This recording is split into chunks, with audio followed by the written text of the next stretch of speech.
Madame, Monsieur, bonsoir, bienvenue dans ce numéro du Club de la Presse. Aujourd'hui, nous parlons du bilan des sénatoriales. Les résultats sont connus depuis hier, le stade des Bimpe. Qu'est-ce qui n'a pas marché? On ira au Mali. Les indépendantistes semblent déterminés. Ils revendiquent la prise de Bourem, ville clé dans la région de Gao. Pour en discuter, nous recevons avec beaucoup de plaisir Félix Boni, qui est journaliste et éditorialiste. Bonsoir Félix et bienvenue. Et juste après lui, Dr Bangali Ngoran, enseignant-chercheur, spécialiste des relations internationales. Et nous avons le plaisir également de recevoir Jérôme Ndri, qui est journaliste au quotidien Le Nouveau Réveil. Un autre journaliste à Fraternité Matin, Bledson Mathieu, est avec nous ce soir. Bienvenue, Bledson. Messieurs, je vous souhaite la bienvenue dans le Club de la Presse.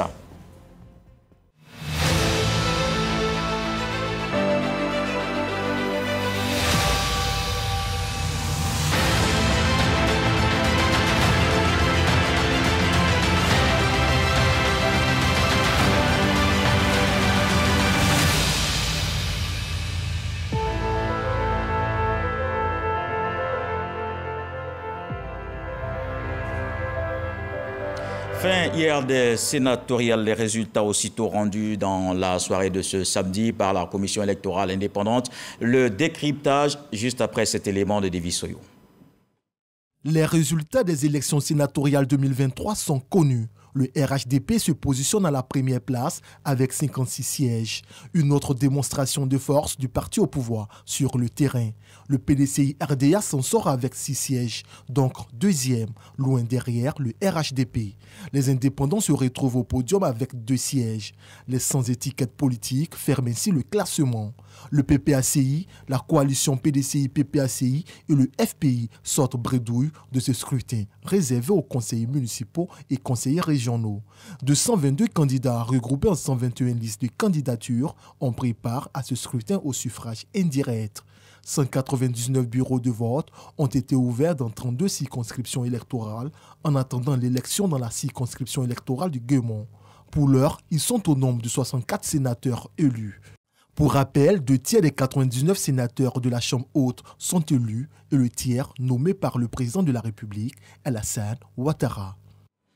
Messieurs, c'est terminé depuis hier et surtout les résultats sont connus aussitôt. 56 sièges pour le RHDP, 6 pour le PDCI-RDA et les indépendants en 2 sièges.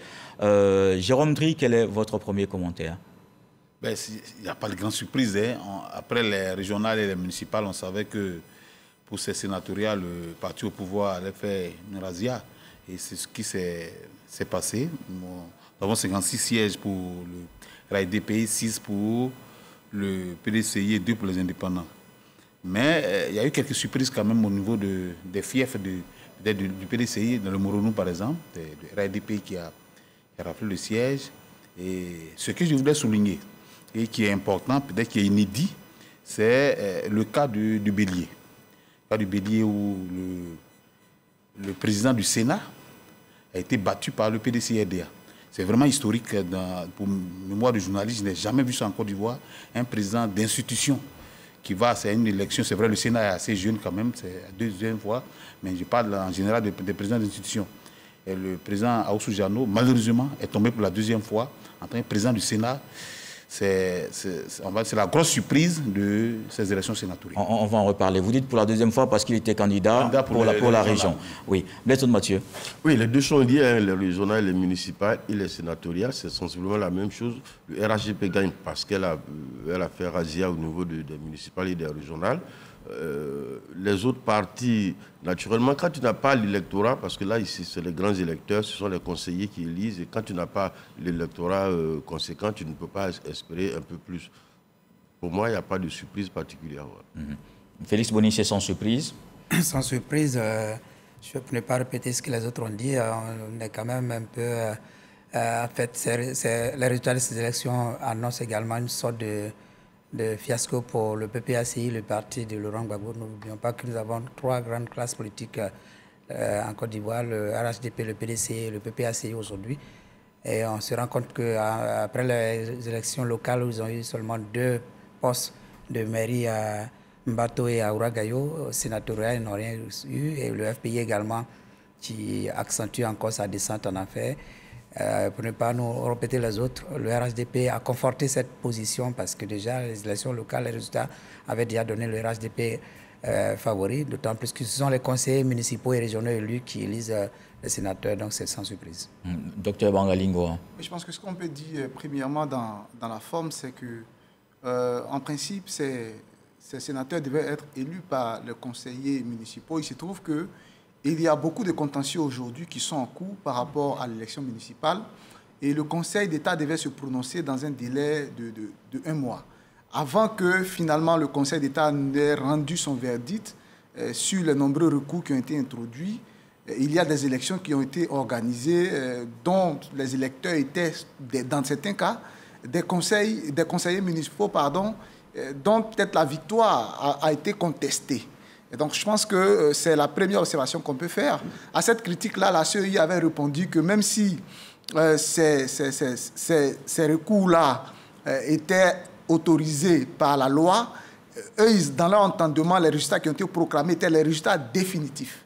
En sorte que sur la base de ces résultats définitifs, même s'ils étaient contestables, on pouvait éventuellement organiser ces élections sénatoriales. Après, dans le contenu du résultat final, il faut savoir que le Sénat a un rôle de contrôle. Contrôle de l'Assemblée nationale, des lois qui sont votées par l'Assemblée nationale, mais surtout contrôle de l'action du gouvernement. Et quand on se retrouve, c'est inédit, dans une démocratie où le même parti, qui est le parti de gouvernement, est le même parti qui est majoritaire à l'Assemblée nationale, et est le même parti qui est majoritaire au Sénat. C'est comme si le Sénat est donc le gardien des normes de la République et en même temps celui qui est au gouvernement, à l'exécutif, et en même temps celui qui domine à l'Assemblée nationale. Je pense que c'est inédit et on espère que le parti est assez mature pour savoir comment gérer ça. Parce que quand vous vous retrouvez dans une telle situation où vous êtes en même temps celui qui ordonne, celui qui exécute et celui qui contrôle, on se retrouve dans une situation où facilement on peut tomber dans des écarts de gouvernance. Et donc, on espère que le RHDP est assez mature pour pouvoir assumer ces 3 rôles à la fois, sans, bien sûr, rentrer dans des pratiques ou en tout cas des dérapages institutionnels qui ne sont pas souhaités. Parce que la démocratie, chaque mécanisme a son rôle. Mais bon, aujourd'hui, la légitimité nationale du parti fait qu'on se retrouve dans une sorte de... On a une impression de retour au parti unique. Il reste maintenant au président de la République, il reste maintenant au RHDP de démontrer une certaine maturité dans la gouvernance qui donne peut-être raison aux Ivoiriens qui ont eu confiance en eux. Parce qu'une chose est qu'on vous fasse confiance, qu'on vous confie. Tous ces 3 fonctions à la fois. Et puis une chose est de mériter cette confiance, si vous voulez, de conduire les affaires de sorte que cette confiance-là, les Ivoiriens ne le regrettent pas. Donc, il faut peut-être un rattrapage est possible dans le tiers restant. Oui, non, mais c'est encore le président du RHDP qui va nommer le tiers restant, justement. Mais alors, oui, Bletson? Non, je suis un peu d'accord avec ce qu'il dit, mais qu'est-ce que le RHDP peut faire? Ce n'est pas au RHDP de décider de nommer des cadres, enfin de faire élire des cadres de l'opposition. Il appartient vraiment très sérieusement à l'opposition de s'organiser de sorte qu'il y ait des colorations un peu plus visibles. C'est-à-dire qu'on voudrait bien qu'il y ait des débats à l'Assemblée nationale, donc pour ça il faut qu'il y ait des débats des élus de l'opposition. On veut bien qu'il y ait au Sénat des élus, de sorte que le pays puisse avancer beaucoup plus vite. C'est clair. Mais le RHDP est un parti au pouvoir, il déroule son expansion, il ne peut pas agir sur les problèmes des autres partis. Voilà. Donc ça, l'idéal pour peut-être l'intellectuel que nous pensons être, c'est d'avoir un peu plus d'élus de l'opposition dans ces deux institutions. Mais bon, malheureusement, l'opposition elle-même n'arrive pas en interne, pour les grosses formations, à faire une unité, à gérer les problèmes internes. Dès que quelqu'un n'est pas d'accord, on le chasse. Bon, ça a impacté forcément leurs résultats. Voilà. Félix, vous voulez réagir? Je suis parfaitement d'accord avec Bletson parce que les populations ont fait leur choix. Qu'est-ce que l'opposition a proposé de bien pour qu'il n'y ait plus pratiquement d'opposition dans le pays? Tout à l'heure, on va aborder certaines questions, notamment de gouvernance et tout. On a vu ces faits de gouvernance qui sont dénoncés, mais si les populations veulent bien avoir des voix pour pouvoir dénoncer ces faits de gouvernance, elles auraient pu choisir des candidats de l'opposition. Mais quand cette opposition elle-même ne propose rien qui fasse rêver les populations. Alors, les élections, les résultats des élections, ce n'est pas des nominations. Elles ont fait leur choix, elles ont désigné celles qui doivent les représenter dans les différentes institutions. C'est vraiment dommage parce que tout parti au pouvoir rêve d'avoir cette opportunité de contrôler tout. Et le RATP aujourd'hui va tout contrôler.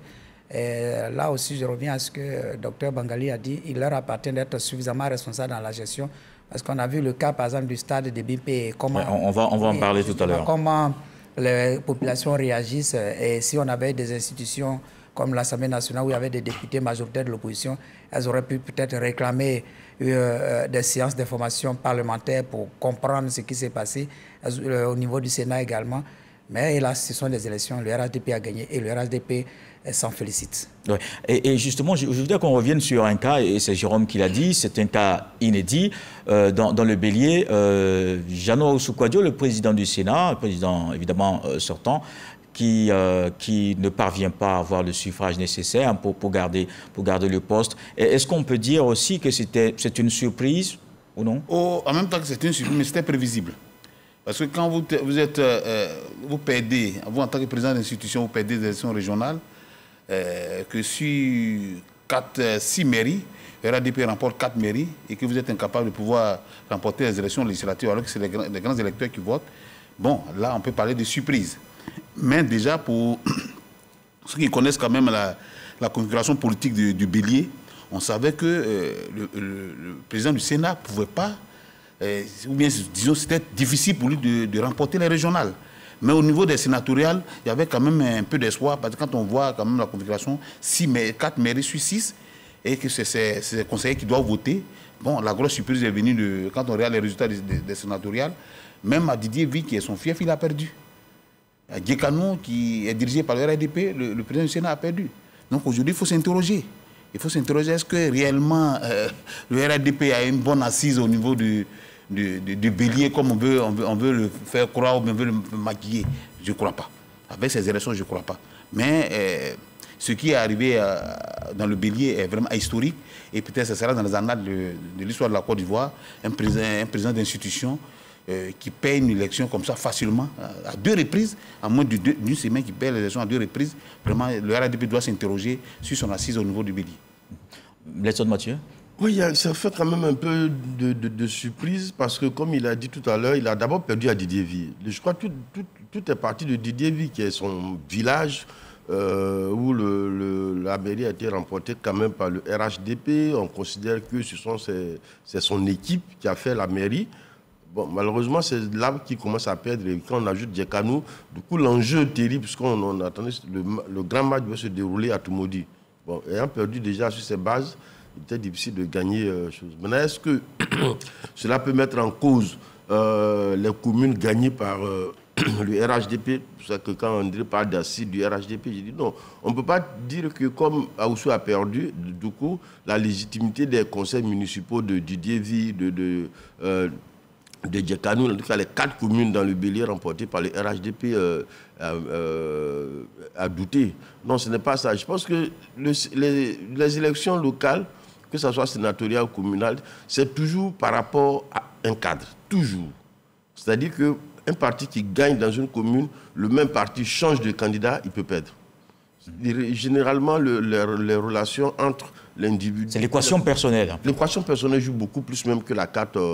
La carte politique nationale. Voilà. Félix Boni.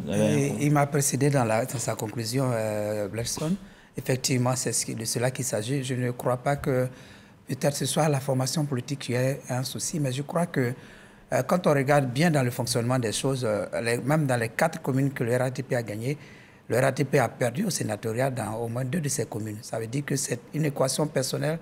C'est le candidat face à ses électeurs qui a posé problème. Parce que, il faut le dire clairement, à un moment donné, on a senti un Oussou Jeannot un peu isolé par certains des cadres qui étaient autour de lui, qui se sont sentis un peu piétinés à un moment donné, et même chez lui, à Didier Vi. Je crois qu'il partage Didier Vi également avec Brice Kouassi, si je ne me trompe pas. À un moment donné, c'est le maire. Mais monsieur le maire, il y avait une friction quand même entre eux et il a perdu les élections à Djekanou, à Didier Vi. Vous comprenez que ce n'est pas étonnant. C'est-à-dire que le RADP peut avoir gagné à Djekanou, mais le RADP n'a pas gagné à Djekanou. À Didier Vi, autant pour moi, pour Oussouye-Jano. Le RADP a gagné à Didier Vu pour Brice Kouassi. Et que représente Brice Kouassi pour Oussouye-Jano? Pourquoi le RADP, qui a la majorité des conseillers, peut perdre à Didier Vu? C'est symptomatique de ces rapports un peu distendus entre Oussouye-Jano et Brice Kouassi. Et c'est également pareil pour d'autres cadres de la région du Bélier. Et moi, ça ne me surprend pas parce que je pense que ça devrait être une leçon pour les leaders politiques. Vos rapports personnels avec vos populations vont vous donner les résultats quand il y a des élections. C'est le cas du Moronou. Afin-Guessan et les populations du Moronou, il y a une sorte de rupture de confiance entre Afin-Guessan et la population du Moronou. Il en a payé cash le prix aux élections régionales. Et c'est pareil également pour Oussouye-Jano qui malheureusement perd son poste de président du Sénat, d'autant plus qu'il n'est plus sénateur. Et c'est vraiment un fait historique. Docteur Bangali.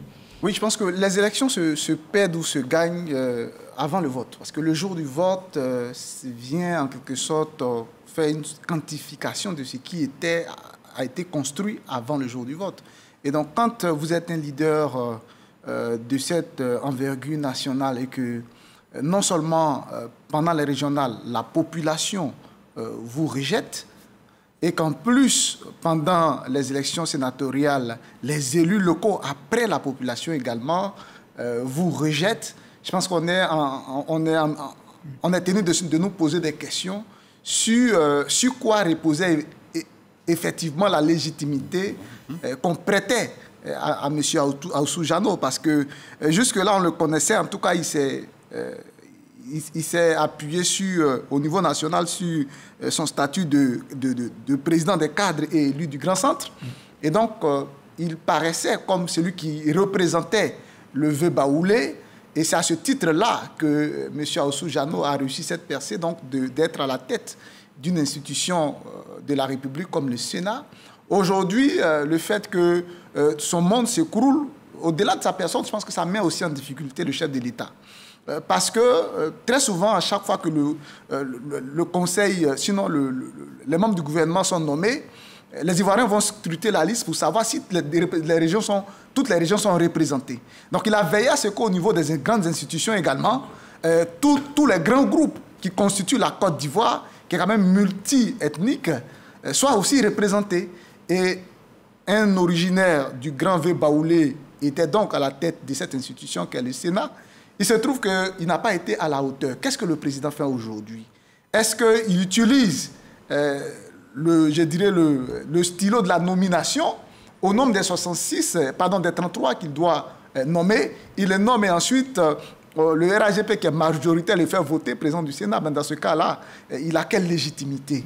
Quand il a été rejeté à la fois par sa population comme par les élus locaux de sa région, y compris la ville de Didier Vu, où il a été député depuis 2000.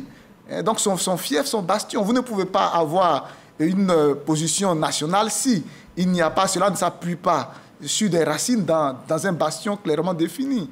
Où le président, qu'est-ce qu'il fait? Il est obligé de se tourner vers de nouvelles personnalités, mais qui pour remplacer Oussouye-Jano? Aujourd'hui, quand on regarde le Grand V baoulé, il est difficile de distinguer un leader régional qui puisse se rassembler, qui se dégage du lot. Et je pense que c'est là toute la difficulté aujourd'hui de l'équation du chef de l'État. C'est pourquoi, pour moi, la défaite d'Oussouye-Jano n'est pas seulement une défaite personnelle, mais c'est une difficulté pour le président. Est-ce qu'il sauve le soldat à Oussouye-Jano en utilisant le bâton magique de la nomination, ou le président, même s'il veut regarder ailleurs, trouver un autre candidat éventuel pour diriger le Sénat, qu'il attribue au V baoulé, dans ce cas-là, si c'était le cas d'ailleurs, qui choisirait? Parce que... Je crois le Moronou à côté, le RADP a gagné dans le Moronou et je crois que le président a quand même un bras droit dans le Moronou qui a gagné au RADP. Mais est-ce qu'il a la carrure? Qui est quand même le frère aîné d'Afin-Guessan, Kwame, qui peut, je pense, compenser cette... débâcle du V baoulé. Ce sont des spéculations. On est sur un plateau, on spécule, on est en train de spéculer. Mais je voulais relever quelque chose. Pour compenser la stratégie géopolitique, je pense que Kwame, qui est quand même l'un des rares, a donné un siège au RDR à l'époque, dans une zone difficile, quand même, de façon historique, peut prétendre à support de président du Sénat. C'est l'explication. Je voulais relever quelque chose que Félix Bouni a dit. Il a indiqué que avec le résultat qu'on a au niveau des sénatoriales, des municipales, régionales et sénatoriales, l'opposition n'hésiterait plus. J'ai dit non, je ne peux pas dire que l'opposition n'hésiterait plus. On a parlé tout à l'heure d'équation personnelle. Il faut dire que c'est les élections locales. Il y a l'équation personnelle du candidat qui joue. Dans plusieurs localités, quand on essaie de scruter, dans plusieurs localités, l'équation personnelle a beaucoup joué. L'équation personnelle a beaucoup joué, au-delà même du parti politique, l'équation personnelle a joué. Quand, je prends le cas même du Moronou, je pense que là-bas, c'est l'équation personnelle qui a joué. Ce n'est pas forcément le RHDP, parce qu'on sait que c'est une région qui est beaucoup acquise, soit au PDCI ou au FPI, mais pas forcément au RHDP. Donc il faut tenir compte de ces aspects-là. Voilà. On va dire un mot justement sur le PPACI et le FPI qu'on ne verra pas au Sénat. Docteur Bangali. Et presque pas à l'Assemblée nationale aussi. Presque pas à l'Assemblée nationale. Je pense qu'on s'y attendait. On s'y attendait quand même après les résultats qu'on a vus pour les municipales. C'est la suite logique. Je pense que pour le PPACI, il y a eu un temps pour faire des choix. Et puis il y a un temps aussi pour faire face aux conséquences des choix qu'on a faits. Quand on a choisi le choix de la division, des querelles intestines, mais forcément, je l'ai déjà dit sur un autre plateau, on envoie des mauvais signaux. On envoie des mauvais signaux parce que ce soit les cadres, que ce soit les militants, ils sont dans une situation où chacun lutte pour sa tête. Quand vous regardez les élus, par exemple dans le Lodji-Bois, dans le Go, quand vous regardez les scores récoltés par les candidats du RHDP, on se rend compte que les quelques conseillers municipaux de l'opposition ont certainement voté pour des candidats RHDP. Comment est-ce qu'on en arrive à une telle situation? Parce que le RHDP peut gagner, mais avec, je vais dire, peut-être une proportion de 2/3 des voix, mais quand il gagne avec 95% des voix, on se demande, mais dans ce cas, les quelques conseillers municipaux de l'opposition, finalement, où est-ce qu'ils se trouvent? Est-ce qu'ils ne sont pas même déplacés pour aller voter?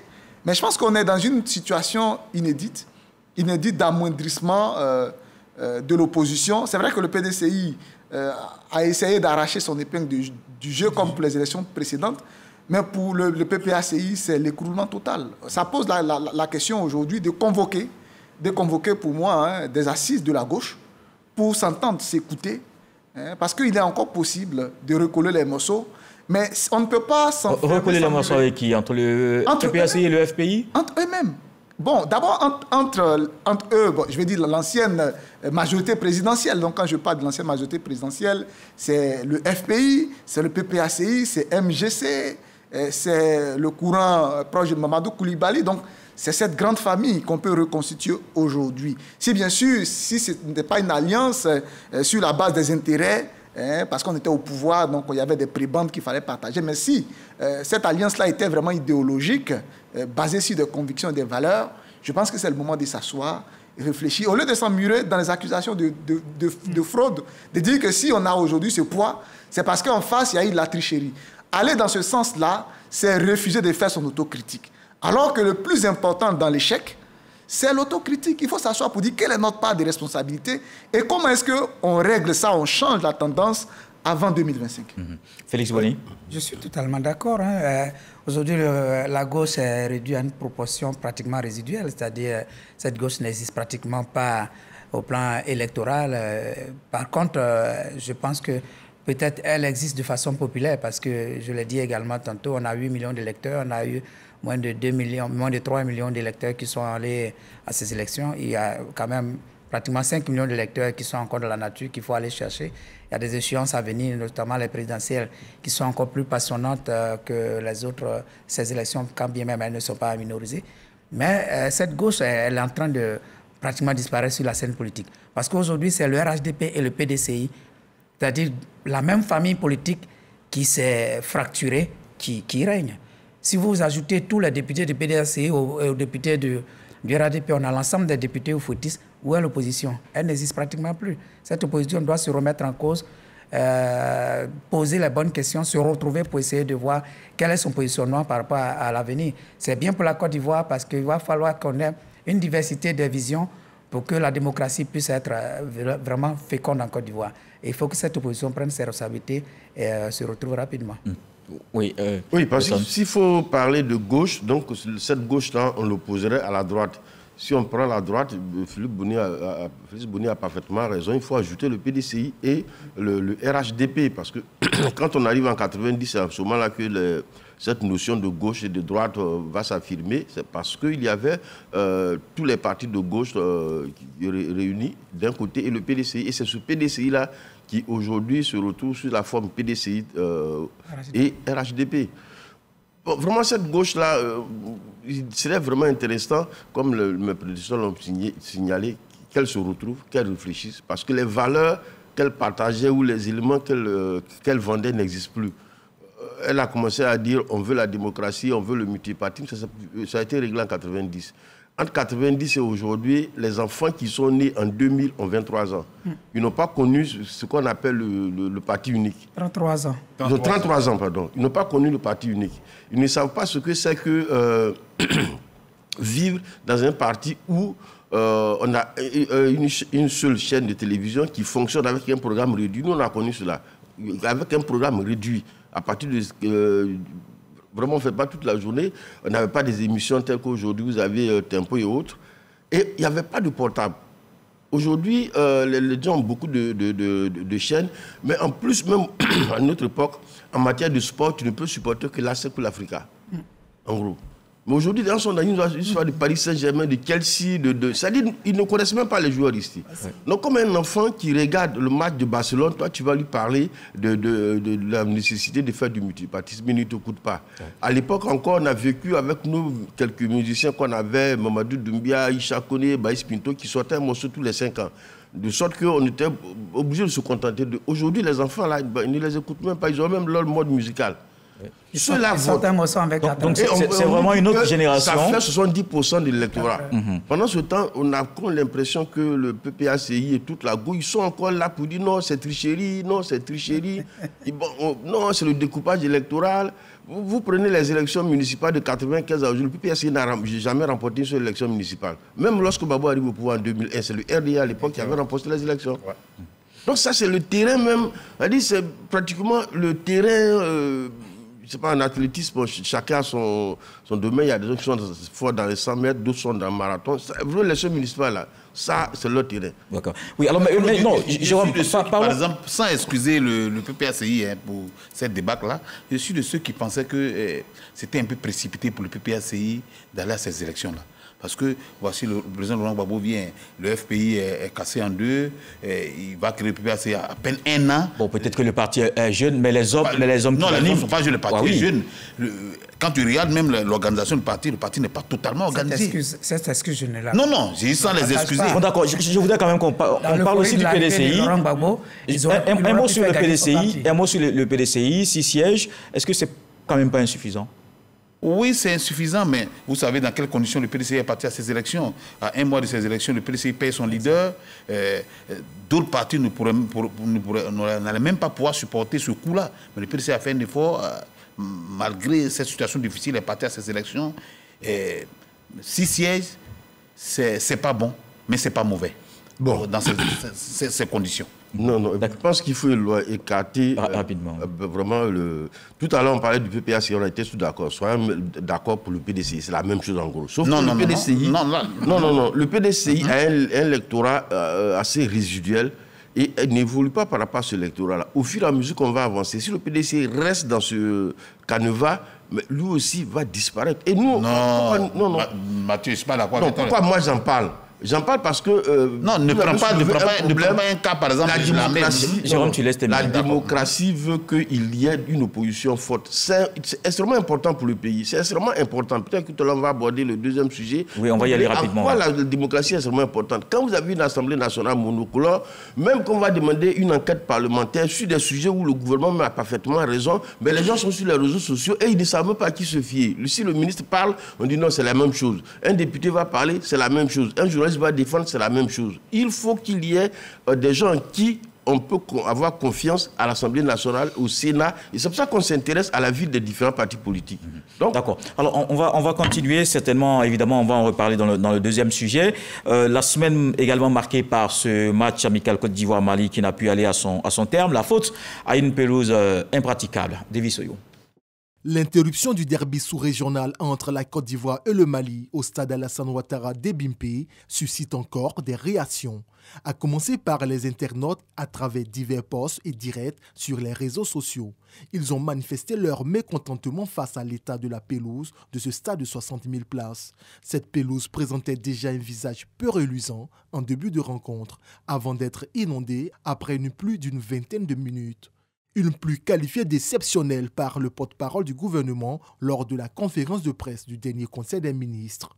Amadou Koulibaly a néanmoins rassuré la presse que les dispositions seront prises pour mettre la pelouse en état pour la grande fête du football africain.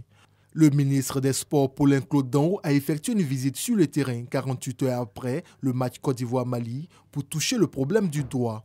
Le patron du sport en Côte d'Ivoire a présenté des excuses au président de la République, à l'ensemble des Ivoiriens pour le mauvais état de la pelouse.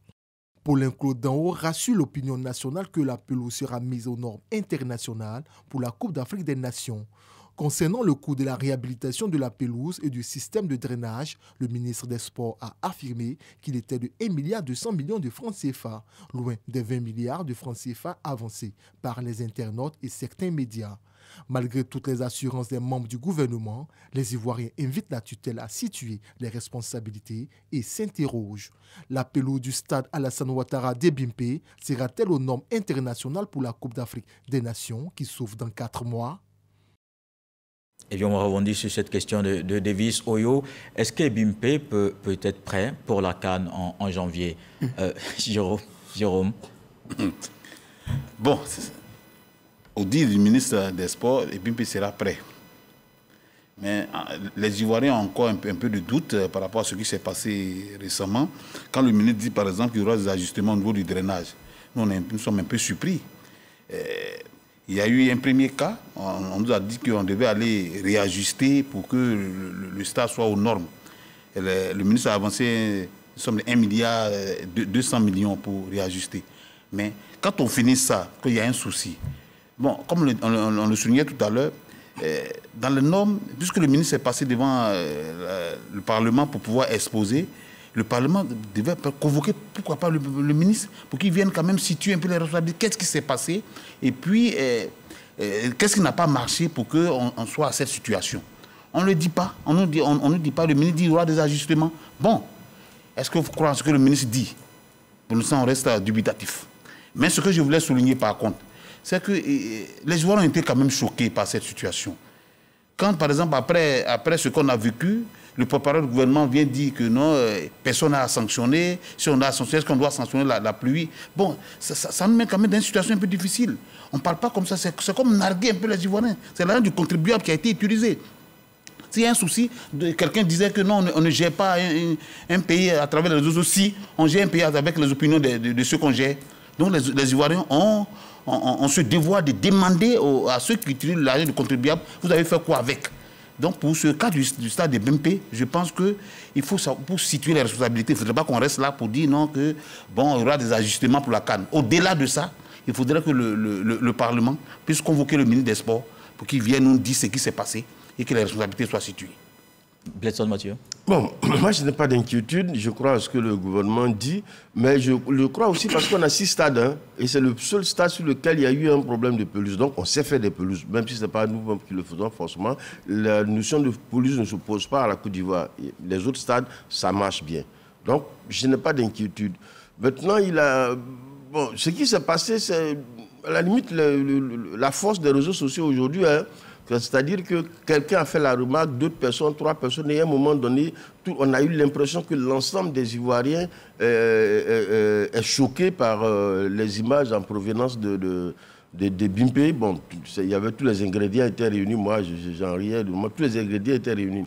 D'abord, pour moi, c'est un lien avec peut-être les choses dont on parlait tout à l'heure, du fait que tu as un parti qui est extrêmement fort, qui est au pouvoir, et puis, mais quand même, tu as une opinion qui veut se détacher un peu de la notion du pouvoir. Et bon, le RHDP, ils aiment bien le dire, c'est le développement. Vous inaugurez les jolis ponts, ça passe. Moi, j'ai fait une intervention, un ami m'a appelé et dit, il faut laisser tomber cette affaire-là.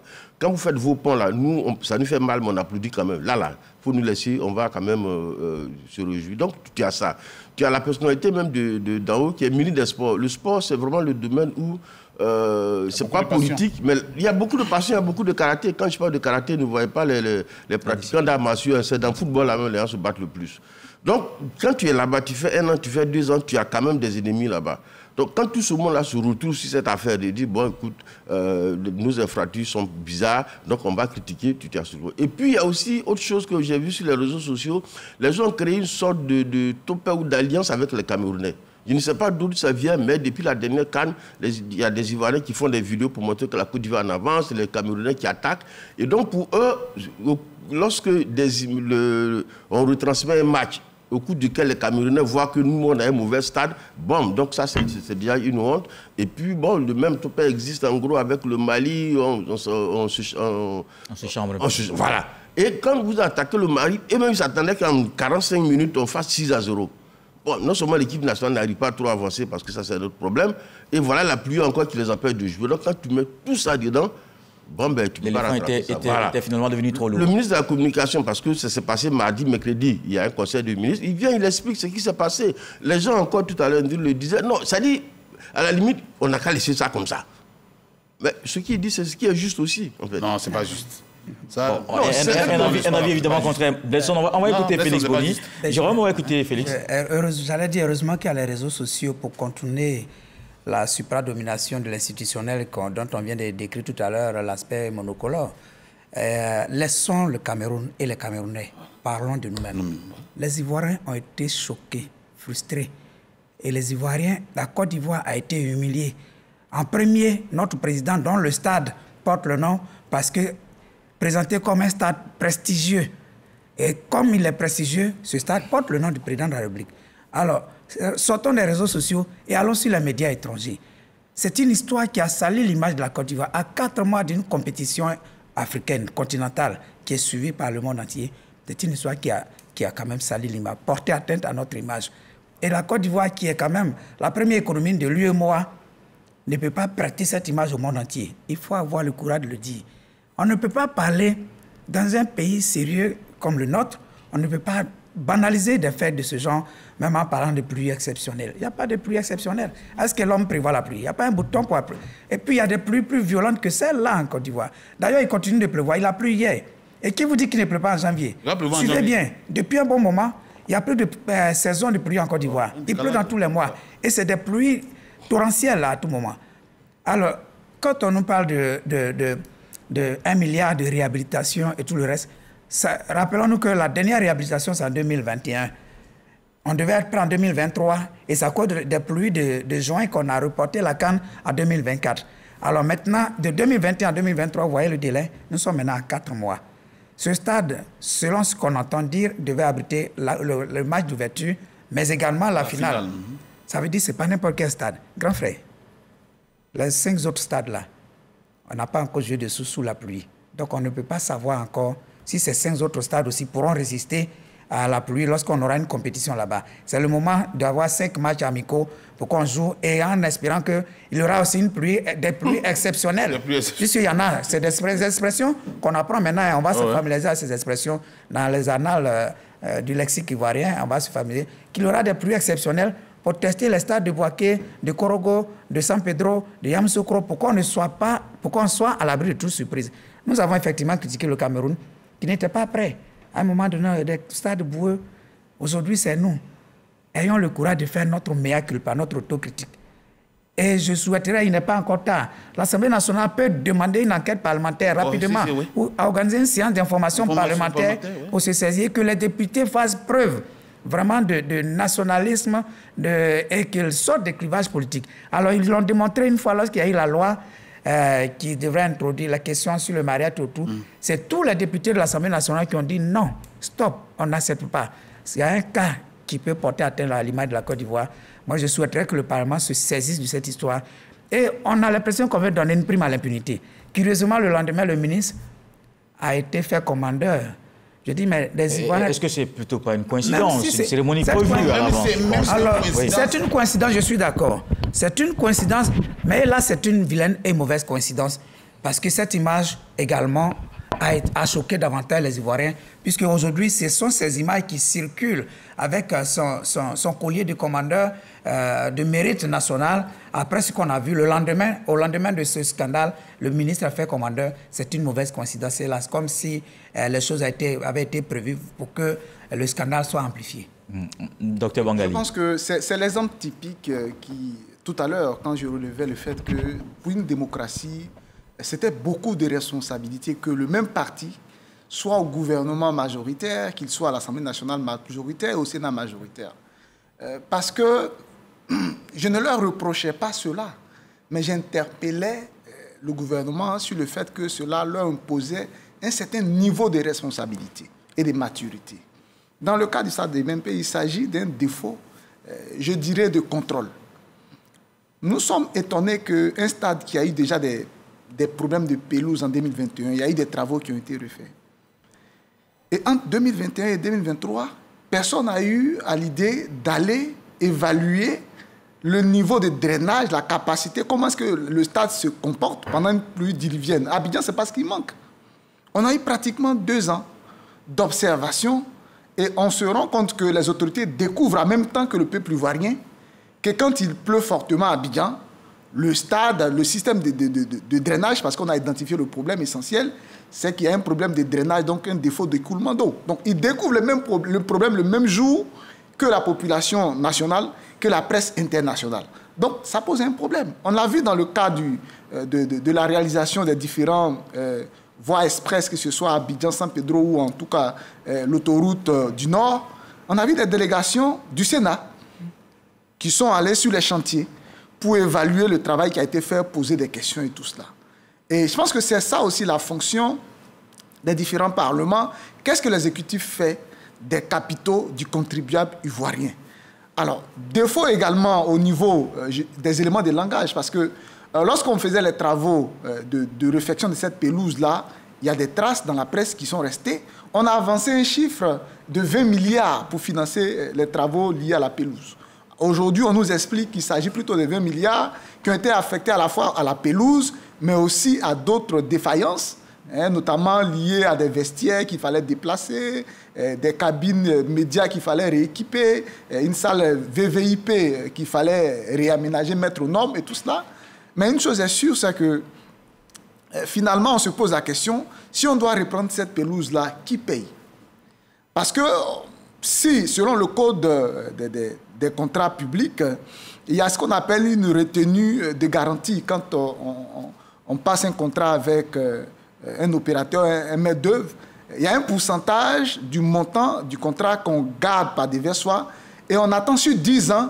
C'est pour protéger celui qui finance contre les problèmes de malformation ou en tout cas de dysfonctionnement constatés après livraison du chantier. Est-ce que cette retenue garantie-là existe et c'est elle qui va servir à rattraper les problèmes de drainage qu'on a observés, ou encore une fois, on va faire appel à l'argent du contribuable qu'on a suffisamment déjà, je ne dirais pas gaspillé, mais suffisamment englouti dans des travaux qui n'ont pas été à la hauteur.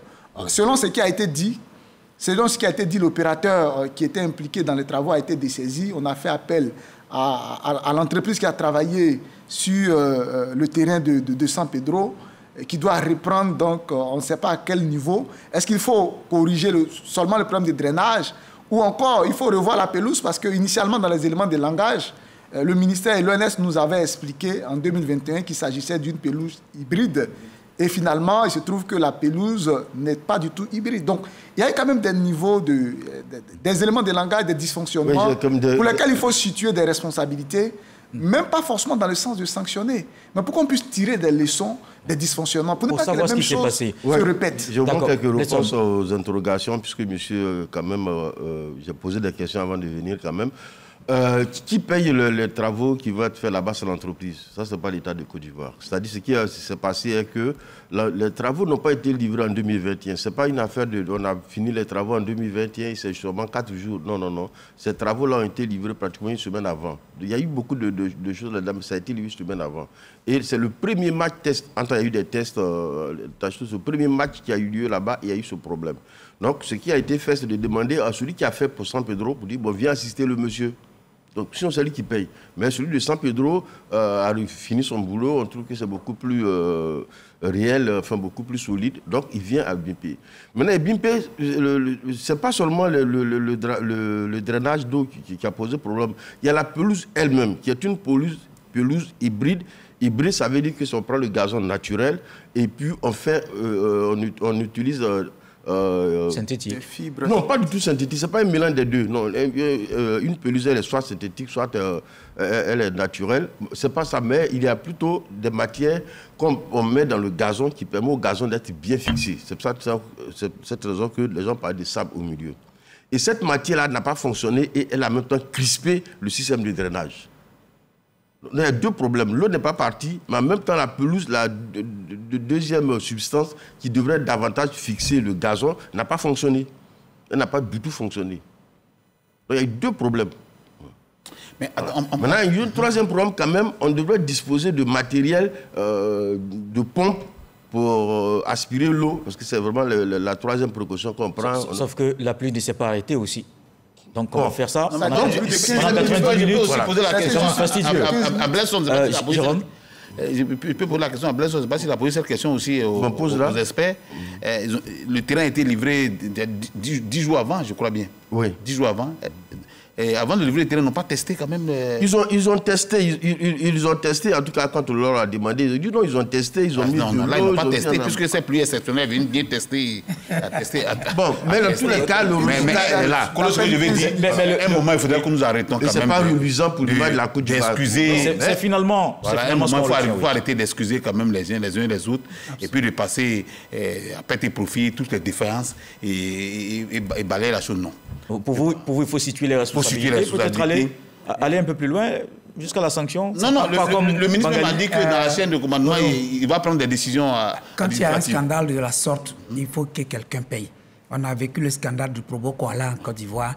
Il y a eu un conseil des ministres à Yamoussoukro. À l'issue de ce conseil des ministres, les responsables sont tombés. Je me souviens, Anaki Kobena était le ministre des Transports à cette époque. Il est tombé. Il y a des directeurs généraux, tout ça, qui en ont payé le prix. Ça, c'est un scandale il faut qui même est aussi international que le scandale du Provo Koala. Oui, l'autoroute également. Les fautifs ont payé. Et c'est ça qui peut satisfaire la population pour que les gens ne pensent pas qu'il y a des pilleurs de leurs ressources et qu'il y a des corrompus impunis et qui circulent sur nos routes. D'accord. Alors, messieurs, on va sortir du pays maintenant. Non, pardon. Cette histoire de 20 milliards sur les réseaux sociaux pris par certaines chaînes étrangères, ça, ce n'est pas ce que le ministre... Ce n'est pas les chaînes étrangères seules, c'est nous tous. Le ministre a donné les détails. Il dit les 20 millions, ça a été affecté. Oui, Mathieu a la parole. C'est-à-dire, l'histoire du stade, ça a été construit offert par la Chine. Quand ils l'ont livré, il était entier. Hein, ce n'est pas un stade demi, non, il était entier. Seulement, c'est la CAF qui demande que ce stade soit inclus, parce qu'au départ, initialement, ce que la Côte d'Ivoire voulait faire... Pas au nom de la CAF? Qu'ils inclusent dans le stade de compétition en intégrant le match d'ouverture et le match de clôture. Du coup, il fallait le mettre à un certain nombre. Et quand on parle de nombre de la CAF, c'est vraiment faire des ascenseurs. Ils ont dit, nous, on ne peut pas prendre les escaliers pour aller à la loge présidentielle. Donc, il faut faire des ascenseurs. Ils ont dit, la cabine de presse est trop loin, il faut l'amener au centre. Donc, ça, il faut fermer, il faut casser. Donc, il faut ajouter 2 ascenseurs, augmenter la capacité électrique, augmenter la sonorisation, ajouter un certain nombre de caméras. Plus refaire la pelouse. Attendez, c'est tout ceci, d'accord. Mais sinon, on risque de refaire le débat. Je ne suis pas en train de dire que... D'accord, on s'arrête là pour le moment. Tout à l'heure, je ne justifie pas l'utilisation des 20 milliards. Je n'étais pas là, je ne sais pas comment ça a été. Non, ça a été suffisamment expliqué par le transport. Alors, messieurs, on ne dirait pas que la Chine était avec nous. Non, je pense qu'on a quand même fait le tour de la question. 67 milliards, pour ce que je sais. Que l'argent ne nous divise pas, s'il vous plaît.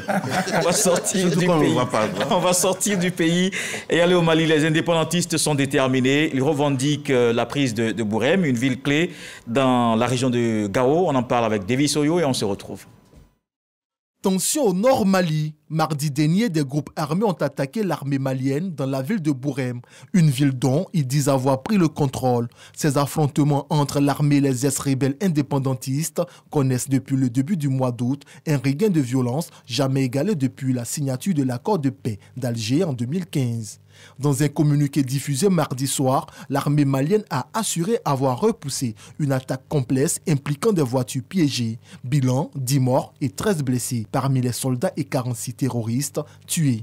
Dans un autre communiqué diffusé sur les réseaux sociaux, intitulé « Communication en temps de guerre » et authentifié par un porte-parole de la coordination des mouvements de l'Azawad, SEMA, une alliance de groupes à dominante Touareg évoque une riposte en légitime défense à ce qu'elle appelle l'agression de l'armée nationale malienne et des mercenaires de Wagner. Elle les accuse de crimes de guerre et de crimes contre l'humanité. Samedi, la SEMA avait affirmé avoir abattu un avion de l'armée malienne après un bombardement sur ses positions dans la région de Gao. L'état-major malien a assuré pour sa part que l'appareil s'était écrasé à cause de problèmes techniques, mais que son équipage avait réussi à s'éjecter. Cette escalade coïncide avec une reconfiguration sécuritaire dans le Nord Mali après le départ de la force française en 2022 et celui en cours de la mission de l'ONU MINUSMA. Toutes deux poussées vers la sortie par la junte au pouvoir. Alors, messieurs, je pense que c'est quand même un vieux problème qui refait surface. Cette détermination de la coordination de l'Azawad dans le nord du Mali, et cette fois face à la junte à Bamako. Jérôme Dri, quelle est votre analyse là? Mais curieusement, c'est un vieux problème qui refait surface. Je dis curieusement parce que après le départ de l'armée française et de la MINUSMA, curieusement, ce problème refait surface. Qu'est-ce que vous voulez dire? Bon, quand je dis curieusement, aujourd'hui, l'armée malienne se retrouve à gérer une zone qui est assez quand même large et dominée par ces indépendantistes du Nord. Et pourquoi maintenant, juste après le départ de l'armée française et de la MINUSMA, que ce problème ressurgit? Bon, on se pose des questions. Bon. Mais ils avaient été toujours là. Non, si. Mais il y avait un accord qui avait été signé en 2015 entre... Mais c'est justement dans leurs revendications, ils parlent de cet accord qui n'est pas appliqué aussi, l'accord d'Alger. Aussi. Ouais. Non, ce que je veux dire, pourquoi maintenant on s'interrogeait. On s'interroge, je ne prends pas de... Donc, vous avez la question, mais non, pas la réponse. Je ne prends pas la réponse. Personne à la réponse. Oui, j'ai la réponse. Ce n'est pas que j'ai la réponse à tout. Mais non, c'est une vieille rébellion. Et cette rébellion-là allait chercher les djihadistes pour dire venez nous aider. Nous sommes en 2012, Kadhafi vient de tomber, la Libye en lambeaux. Et c'est la rébellion Touareg qui allait chercher les djihadistes pour dire venez nous aider à régler notre combat. N'oubliez pas, il faut savoir que le Mali ne fait pas frontière à la Libye. Très bien. Le pays qui fait frontière à la Libye, c'est le Niger. Mais ce n'est pas au Niger que les choses ont commencé, c'est au Mali, simplement parce que c'est les rebelles qui sont partis chercher les djihadistes. Quand ils sont arrivés, ils ont mis les rebelles Touareg de côté, ils ont pris Tombouctou, ils ont pris Kidal et ils fonçaient sur Bamako lorsque l'armée française est intervenue pour bombarder les colonnes. Ça, c'est les faits. Voilà. Quand elle finit, l'armée française ne pouvait pas rentrer dans les quartiers, dans les villages, ça, ce n'est pas leur travail. Donc, les gens étaient toujours là. Et à un moment donné, tu as le problème avec les djihadistes qui sont là, qui sont en conflit maintenant avec les Touaregs, et lesquels Touaregs continuent toujours de revendiquer leur autonomie et sont en conflit avec l'armée. Donc, ce qui a été proposé, c'est l'Algérie qui a dirigé cela, c'est de dire, bon, vous tous, entre Bamako et Touareg, vous avez le même problème des djihadistes sur vos sols. Entendez-vous, premièrement. Vous vous entendez. Et les forces françaises, plus la MINUSMA, plus tard, vont s'installer au milieu. Donc, ils sont au milieu pour empêcher quand même les Touaregs de descendre, pour empêcher les djihadistes d'avancer. Un jour arrive, on dit tout le monde n'a qu'à partir. Quand ils s'en vont, il ne faut pas dire, mais pourquoi il y a une coïncidence? Ceux qui font barrière entre deux personnes qui se battent, quand ils quittent, les deux adversaires sont en face. Voilà. D'accord. Félix Woni. Seulement que quand on regarde le contexte, ce n'est pas totalement le cas, grand frère, parce que effectivement, c'est un conflit à trois visages. Les indépendantistes Touaregs du mouvement, la coordination des mouvements de l'Azawad, de la SEMA, et les Touaregs qui sont les djihadistes qui sont venus aider. Il y a une crise qui a un relan également religieux, c'est-à-dire l'expansion religieuse. Les Français étaient effectivement là pour essayer de maintenir les autres de l'autre côté. Il y a eu l'accord d'Alger.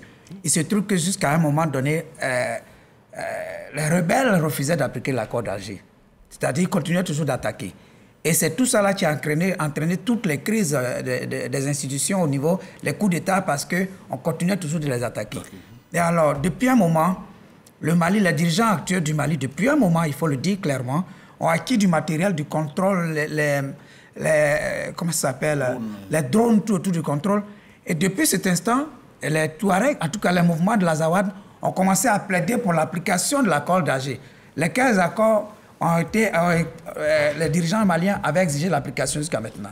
Depuis qu'ils ont commencé à se sentir un peu à l'étroit avec les questions de drones, ils demandent l'application de l'accord d'Alger. Plusieurs déclarations de la coordination des mouvements de l'Azawad existent pour l'application des accords d'Alger. Alors, le président malien a dit ceci. Il n'applique plus d'accord. Maintenant, il est prêt à combattre ses ennemis, c'est-à-dire parce qu'il a acquis maintenant du matériel pour les combattre. Vous étiez prêt pour la guerre, maintenant, moi aussi, je suis prêt pour la guerre, je n'applique plus d'accord. Depuis ces derniers mois, c'est l'appel des Touaregs s'est appliqué à Alger. Le pouvoir de Bamako dit, je n'applique plus Alger, on va se battre maintenant. Alors, ce qui est curieux, et je partage cette curiosité de Jérôme, les Français sont partis et n'avaient pas eu de soucis. Dès que la MINUSMA commence à se tirer, subitement, comme par enchantement, il y a des moyens pour que la rébellion puisse reprendre encore du poil de la bête, et les choses ont repris depuis quelques semaines.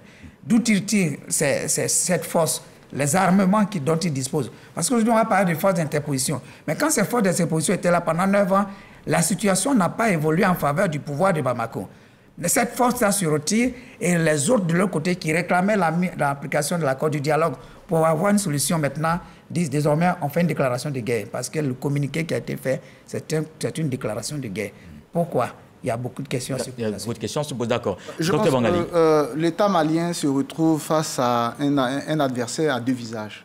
Je pense que cela a été déjà expliqué par M. Bledson, qui a évoqué l'alliance qui existe entre les mouvements islamistes et le mouvement nationaliste de l'Azawad.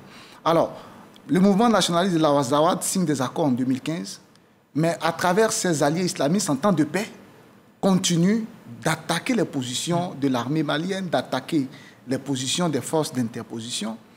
Et puis, finalement, la conviction naît au sein de l'armée malienne que pour mettre définitivement fin à cette situation, il faut aller à la confrontation. Aller à la confrontation, donc, de chaque côté, chaque parti va commencer à se préparer. Et le gouvernement malien va exercer des pressions pour pousser vers la sortie les forces d'interposition, parce que la conviction chez eux, c'est si nous sommes en temps de paix, que malgré qu'il existe une paix, la branche politique de l'accord s'installe à Bamako, revendique son intégration dans le gouvernement, pendant que la branche religieuse djihadiste continue de combattre en temps de paix, autant rompre ces accords et aller à la confrontation pour avoir une solution définitive qui est une solution militaire. Donc, que ce soit du côté malien, le gouvernement malien va commencer à s'armer, mais que ce soit du côté aussi des Touaregs, donc les Tamasheks du Nord, vont commencer également à se préparer. Donc, quand la MINUSMA, qui est la dernière force d'interposition, se retire, le problème, c'est qu'elle avait des emprises territoriales à l'intérieur de ce qu'on peut qualifier de zone d'influence du mouvement de l'Azawad. Donc, les soldats de l'Azawad s'attendaient à ce que lorsque la MINUSMA se retire, ces anciennes poses à l'intérieur de leur zone, soit les camps soient transférés à l'Azawad et non à l'armée malienne. Et donc, le fait que l'armée malienne vienne s'installer dans des camps à l'intérieur de leur zone, pour eux, ils auraient dû rester dans leur position d'avant l'arrivée des forces d'interposition. Donc, ils voient cela comme une violation de leur zone. Parce que quand vous prenez une telle position avancée, étant donné que vous êtes préparé pour la guerre, on sait ce que ça signifie militairement. Donc, il faut répliquer, il faut les repousser dans leur position d'origine. Et puis, à partir de là, lancer une confrontation finale. Je pense que c'est un combat à la mort.